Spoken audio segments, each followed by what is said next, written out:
So sometimes we really like roles, and I don't know if you've had this experience where you really like the work you're doing, and then one day you kind of wake up and you're like, I don't want to do this anymore. I'm in a new season, right? how you how you're feeling at work will translate to your personal life. So if you're enjoying your job, you look forward to Mondays, right? That's gonna allow you to have a really good personal life. It's gonna Like, well, I just need a job. So I'm not sort of thinking so much about like, does the job align with my values? I'm just thinking like, how do I get a job?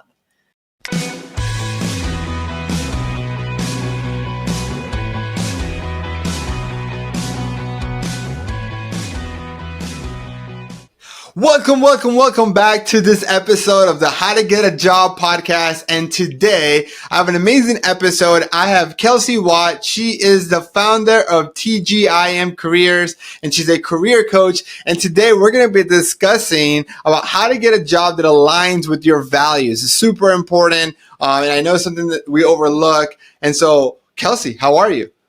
I am doing great. Thank you for having me.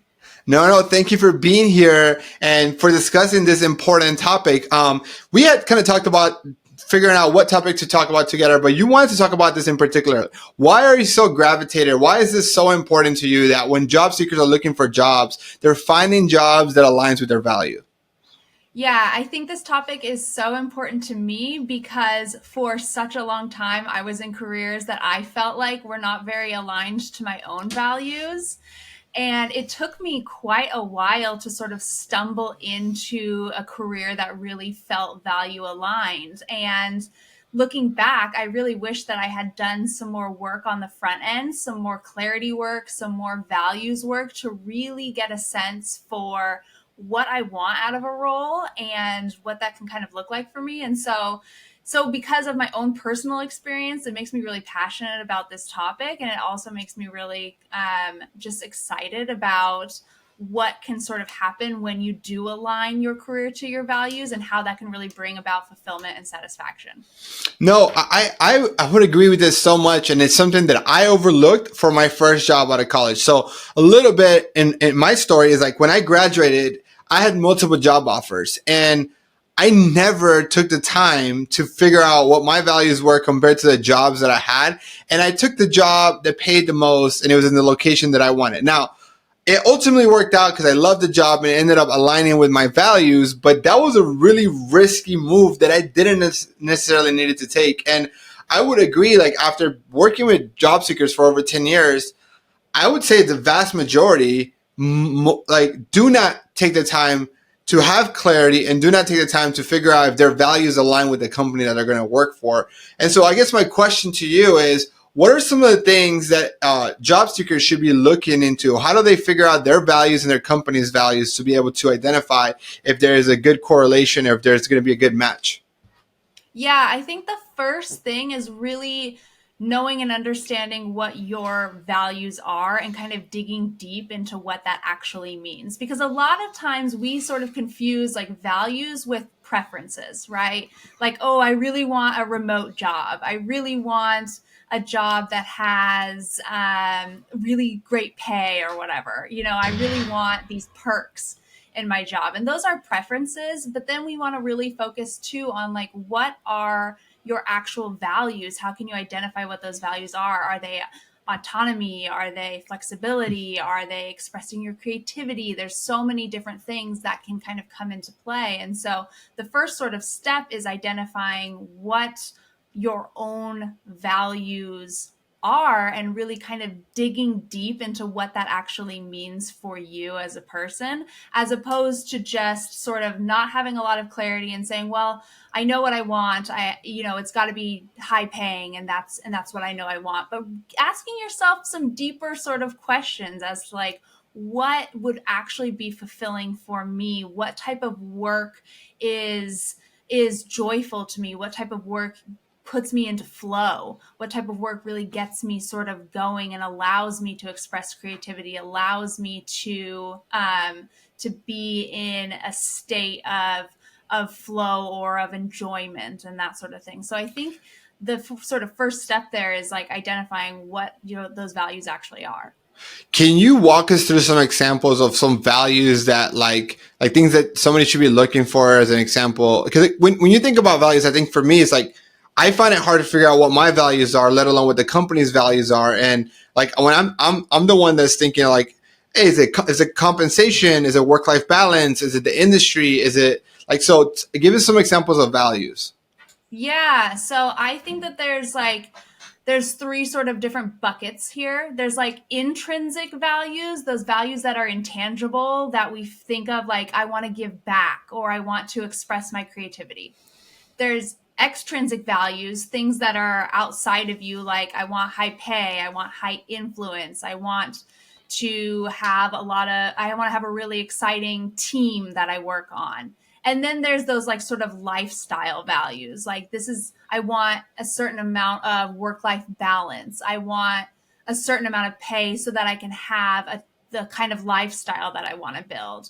I want a certain amount of autonomy within my role so that I can have autonomy at home. So there's sort of like those sort of three, I guess, buckets: intrinsic values, extrinsic values, and then those lifestyle values to kind of take a look at.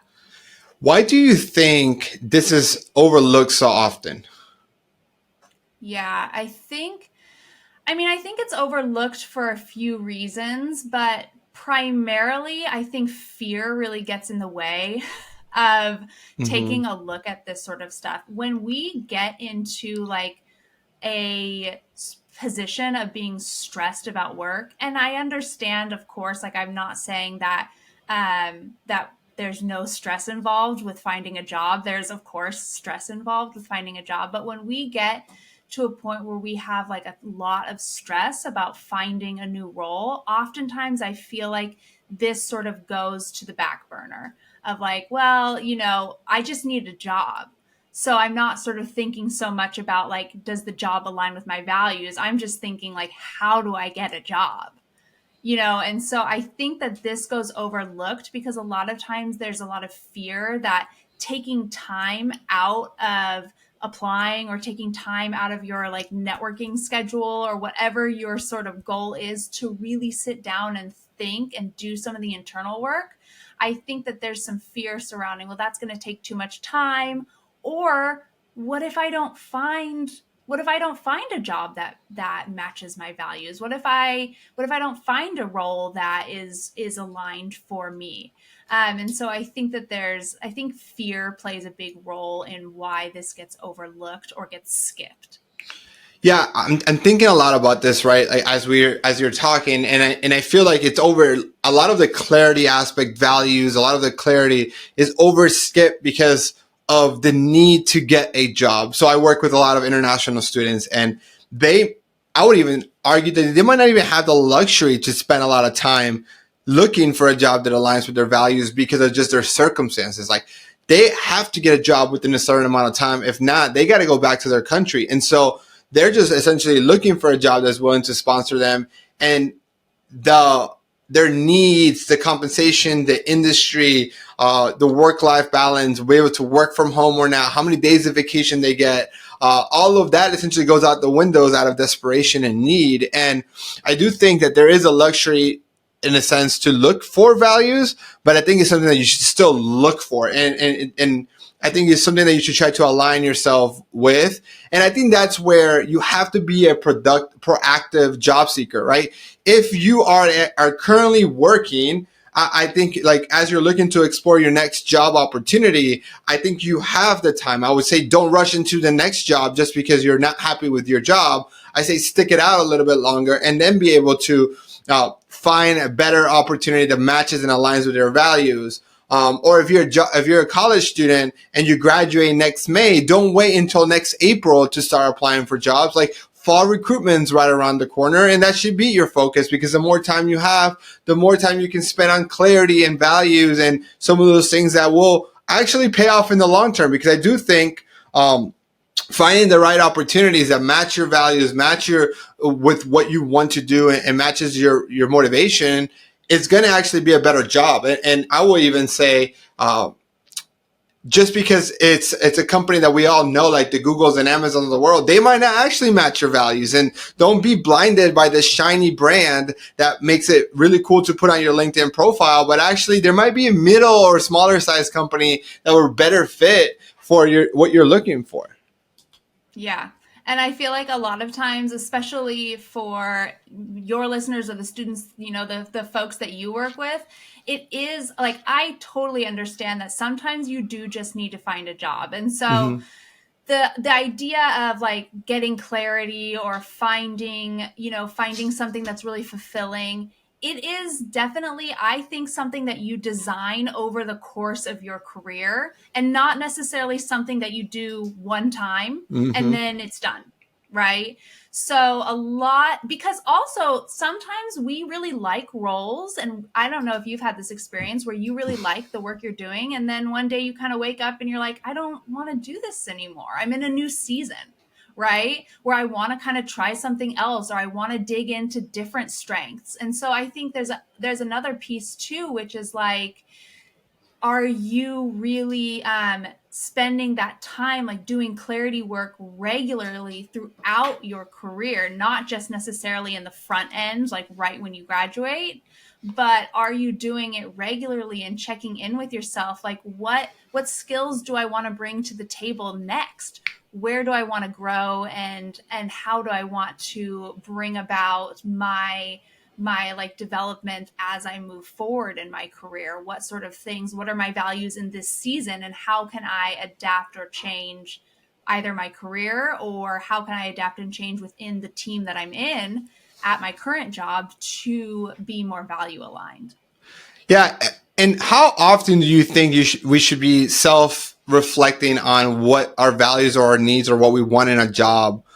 Because I think sometimes we do it when we're tired of getting a job, but if I feel like if we're more proactive about it, I think we will ultimately get better results.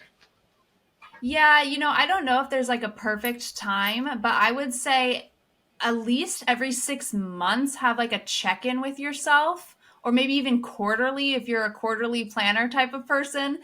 Have a check in with yourself about like what, like I always recommend this for my clients when they are like gathering up their skills and taking a look and doing like a self inventory. And this is a great question to just add on to your self inventory of like, am I happy? Am I enjoying my work? Am I giving of myself creatively? Am I and are these things that also that I am doing at work, or are these things that I'm doing that I can fulfill outside of work too? Because not all of our like talents and passions and all that need to be fulfilled within the workplace. So it's also taking a look Mm. at like, this is my life design, and how does work and the things that I'm doing at work fit in with my life in general and my values for my life? Yeah.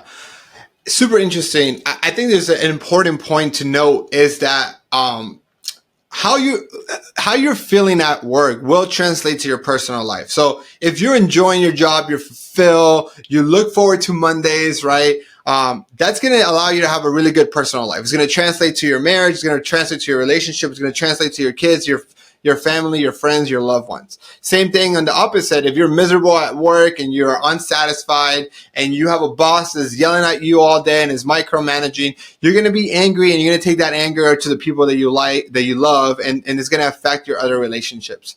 And I think one thing I want you guys to know is the importance of making sure that you love what you do and love work, right? And maybe it's not something that's going to happen overnight, but do it. You're going to spend more time at work than you will spend at home. But another thing I want you guys to know is sometimes a lot of how you feel about work has to do with your relationship with your manager. And I want to share a really quick story of something that's actually happened to somebody really close to me. This individual was working, they graduated college, and they're an engineer, and they're working for a defense contractor in Dallas, Texas. And he relocated from Central Florida to Dallas. It was the first time he lived away from home, right? Like, and he absolutely loved the company. Like, he loved the manager, loved the projects that he was working on. And then came this other defensive contractor, contacted him and said, hey, like, would you like to come back home? And it's a better job, better pay.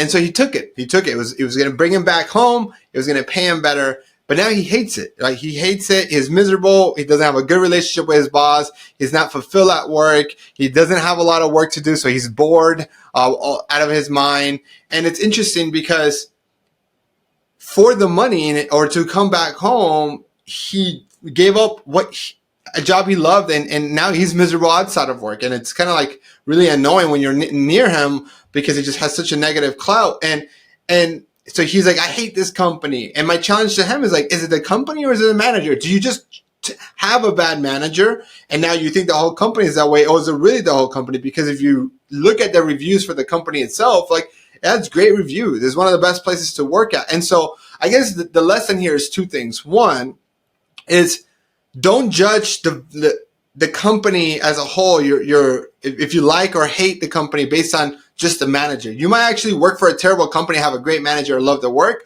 or you might actually work for a great company and have a terrible manager and hate the job, right? And so don't just judge it on the manager. And if you identify that there's other people in the organization that are happy and the overall like culture is great, then figure out a way to get out of the manager, not the company.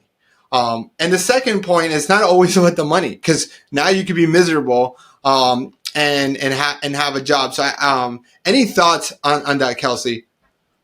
Yeah, two things. The first, I recently read a article where they interviewed COOs and they were asking them about their workplace satisfaction. And they said that the COOs who were satisfied wouldn't need any type of raise whatsoever. They didn't require a raise. They were satisfied.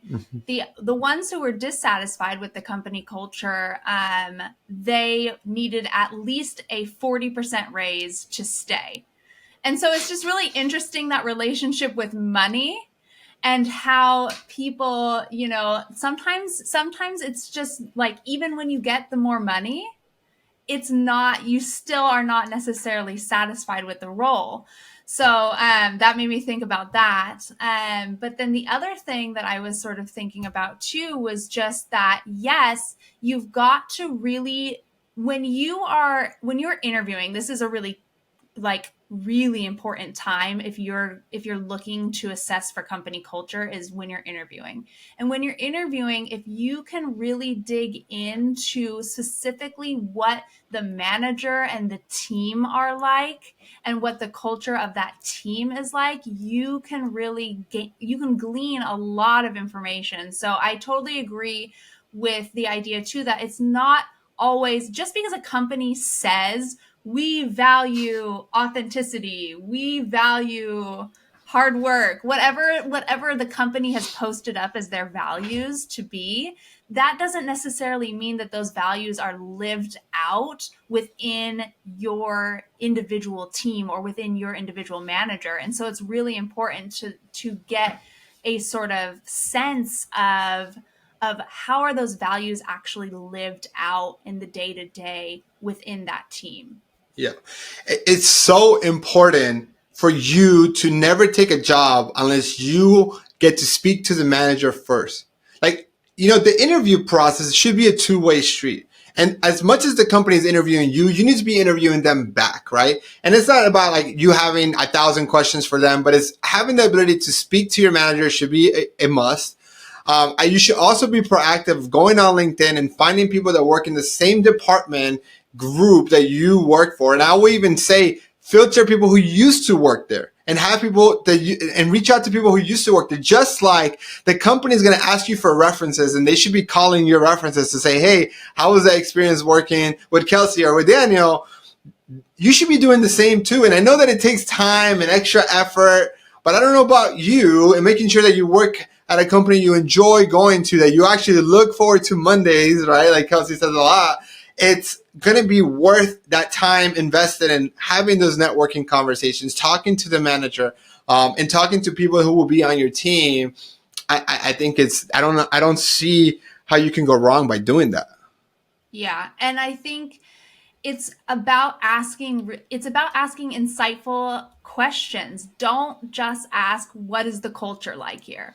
That is a very broad question that just doesn't give you that specific information. And so that's where I say, like, if you want to focus on finding companies that align with your values and you want to really get the dirt, you want to get the scoop from former employees, from current employees, ask them some deep questions. If you care about teamwork, ask them how the team communicates with one another, how the team collaborates. Ask them for examples of a time that the team collaborated to work on a project together and what that looked like, how that value was lived out. If you care about adaptability, or you care about flexibility, or you care about autonomy in the role, ask specific questions about how that value is lived out. What happens when people have I don't know, parenting situations and they need to leave work in the middle of the day? How is that normally handled? Get specific and ask those type of questions. I know people get fearful about asking a question like that, like, oh, well, that's a little too specific. It is a two-way street interviewing, like you said, and it's important, if you care about a company that's really going to align with your values, that you ask those specific questions, not just what's the culture like. No, I love it. I love it. Kelsey, as we wrap up the interview part of it, I would love to learn a little bit more about your Dream Job Accelerating program that you have.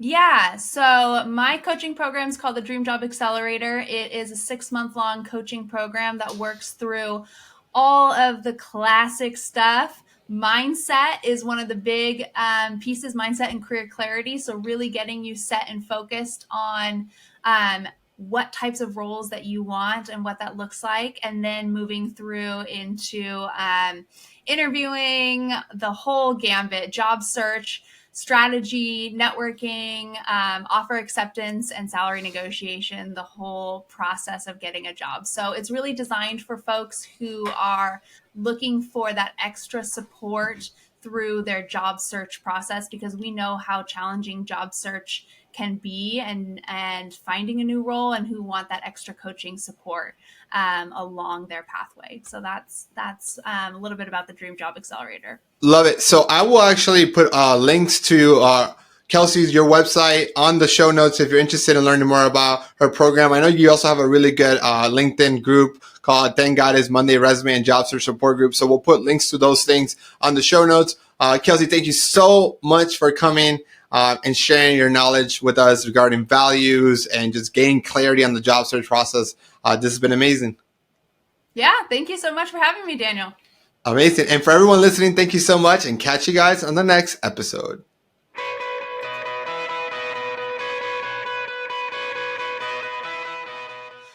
All right. So in this rant, I actually want to talk a little bit deeper into the conversation that I just had with Kelsey about, finding values and finding clarity, because I do think finding clarity is one of the biggest things we overlook when we're looking for jobs, but it's actually really important, because if we have clarity on what we want and what we're looking for, it's going to allow us to save time and only apply to companies that actually match what we're looking for. So if you are an international student and you're listening to this, I would say this also applies to you, but in a different sense, right? Like, you need to have clarity in the sense of, is the company hiring? Does the company sponsor, right? And then number 3, does it align with your career priorities? I think if those 3 things check the box, then you can move into the following steps. But I want you to think about the last point that I mentioned. Does it align with your career priorities? And I want you guys to share with you guys a simple exercise that I have our clients do during the first week of them working with us, regardless of if they're an international student or not, whether they have 90 days to get a job or they're looking to get a job in the next 6 months to a year.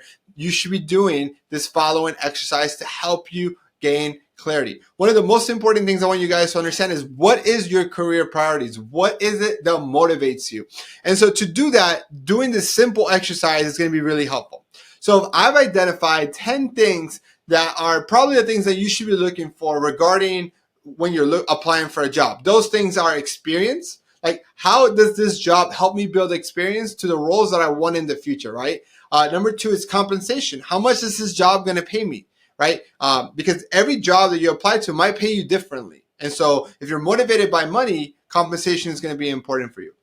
Number 3, company culture. How is the culture? And those are things that you can research, you can Google, you can find people give reviews on it. Glassdoor is a really good website to kind of identify the type of company culture. Speaking to people that work at the company in that department is going to give you company culture.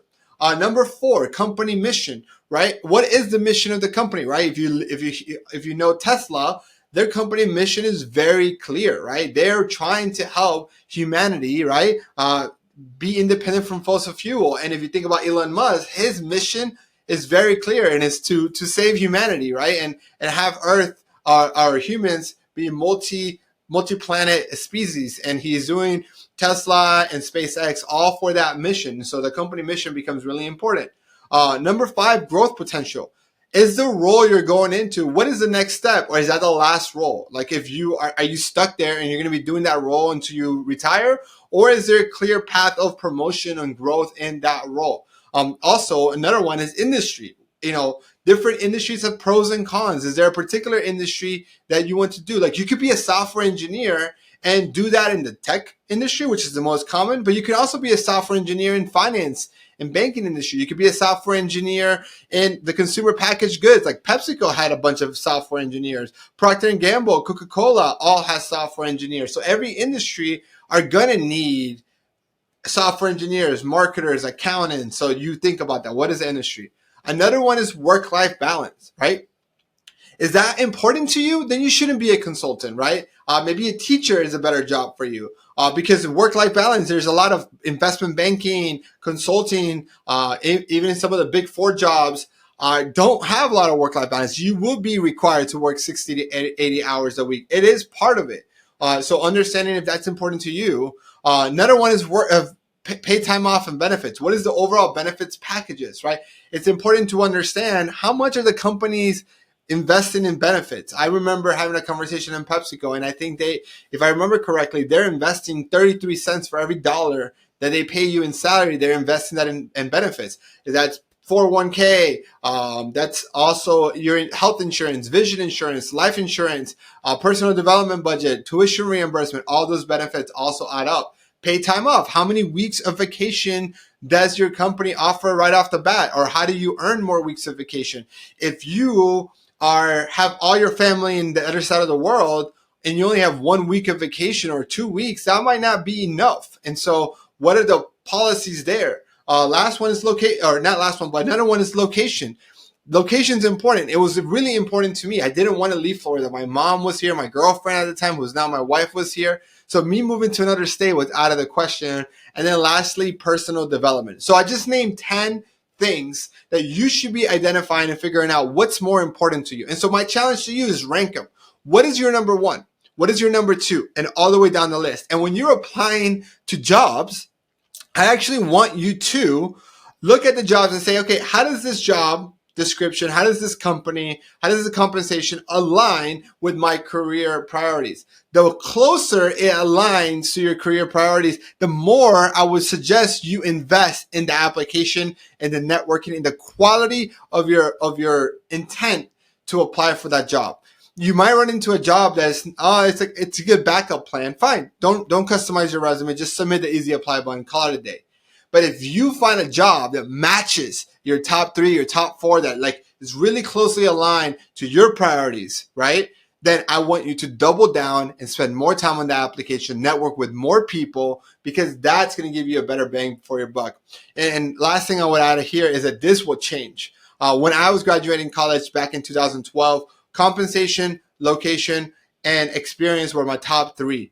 5 years later, when I left PepsiCo, compensation was no longer one of my top ones, and work-life balance, the industry, was more important. This is why I started my business. I wasn't necessarily starting my business to be rich. Now, there's a side effect of it, but it was something else, right? That my priorities have changed. Your priorities will change as you grow. Your things that are important to you before will not be as important to you now. And that's perfectly normal. And that's why when you think about the episode that we just recorded with Kelsey, she was saying you should do this at least every 6 months, if not quarterly. You should definitely do this. So I hope you found that helpful.